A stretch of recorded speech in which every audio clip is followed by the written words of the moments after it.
Welcome to Integrated Teleintervention series. This is Sharanya and I'm Janet. In this video, we are going to be looking at a different activity.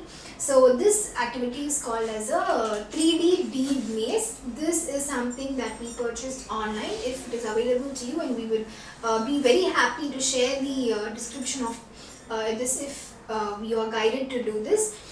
So this, as you can see, is a little bit complex activity compared to a shaped pegboard or and the ring tower activity. So who can do this is someone, a child with CVI, who is able to use their hands properly, who has good wrist movement, who has good moderate finger movement and shoulder elbow movement. So if the child has these things, then they will be able to do this properly to make it even more better like a normal person.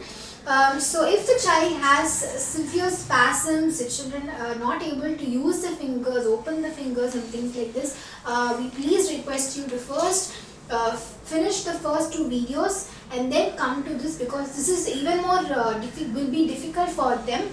They should be able to do it. So please make sure that you train them in that and then come to this. So again, the three things that you have to make sure is good lighting, and making sure that the space is clear, clutter free with a proper background, and third thing is to give it to them in the eye level. So how as parents can you do this easily at home is what we're going to be seeing in this video. Thanks, Janet. So always, as we keep on insisting, whenever you present a new activity, before that, make a simple interaction with the kid, try to communicate with them and try to get their attention and develop some curiosity that you're going to present the new activity, new gift for them, which both of you are playing together. So that kind of keen and interest towards the activity will make them to be focused. That's only to improve the focus level. So as you present it, always present on a clear background and kindly remove other distractions, particularly even though you are using our suggestions, our suggested toys, because we suggested to you, it should be there in the same room, not like that. Even though the meaningful toys and all you have used in the previous activities, remove everything, because this looks to be slightly difficult for them. So to avoid that, they will wantedly ask you, Mama, I will do that yesterday's activity same, maybe the ring turn, the shape pegboard. So to avoid that behavior, remove everything and present at the eye level, and there is no rules to present in this way or that way. You can present yellow before them first, or maybe the blue in the front of them, or maybe in this way, this orientation also. So because this is suspended in a space, all these things are string, not attached to any particular solid object. So just give some reinforcement, prompting, some cues for them to pursue better, because already they have visual delay. To observe and to recognize anything, they will take some time, and this is again have lots of turns and twists, and which is interlocked. These three are interlocked, so they may definitely take some time to distinguish between yellow, this is red in between, and this is blue at the back side. So give some time, tell them these things are, where is the beginning of this particular yellow, where is the ending, and ask them to trace with the finger from the starting point till the end. So then, using tactual sensation, visual discrimination, slowly they will come to know these things are different, and the colors also very different.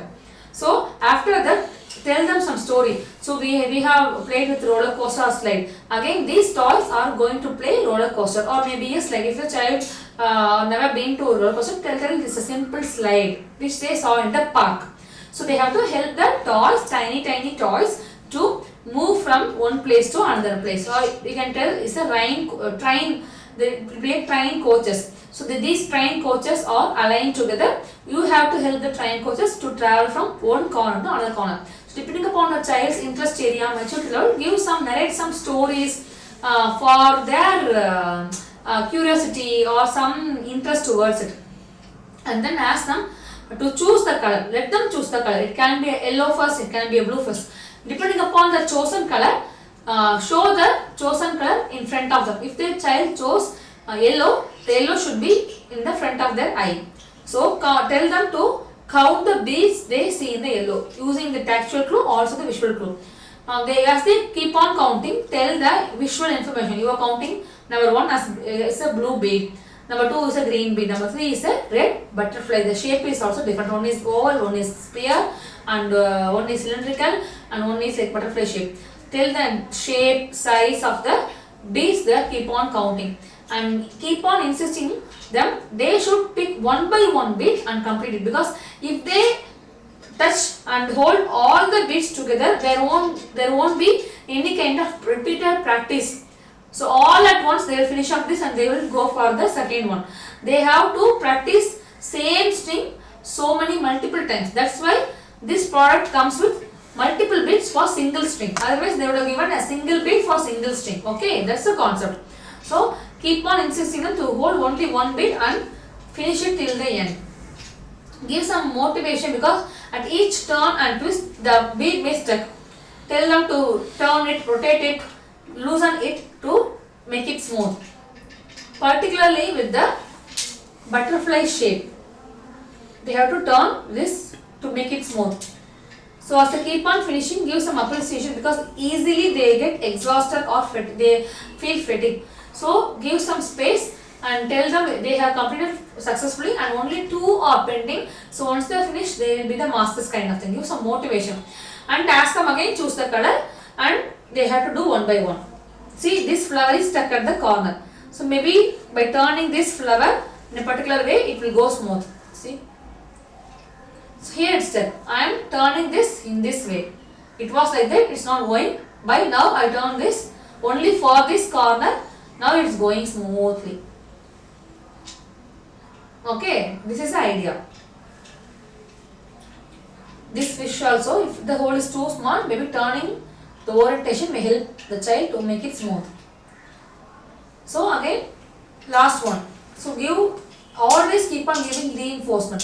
So as Janet mentioned, the motor development is very important. But if the child is able to do, the child will get eye-hand coordination, concentration, number counting, visual discrimination of size, shape, color, figure ground discrimination, visual tracking, like from the beginning to ending, visual tracking, and flexibility in the wrist area, arm area, and finger area. So everything will be that logical thinking, because if the bead is not going, they are turning in different way and making it go. So problem is that, and the solution is they are finding. So in future, any kind of problem if they face, they will approach in a different way. Okay, I have dealt with many problems, so I have experience to deal with in a different way. If not this way, I am turning this. So this experience will guide them throughout their life to face any problem and to solve it without frustration. So all these cognitive visual skills are comprised in the single activity. So kindly do this with the proper guidelines and reinforcement as we mentioned, and help the child to develop the skills.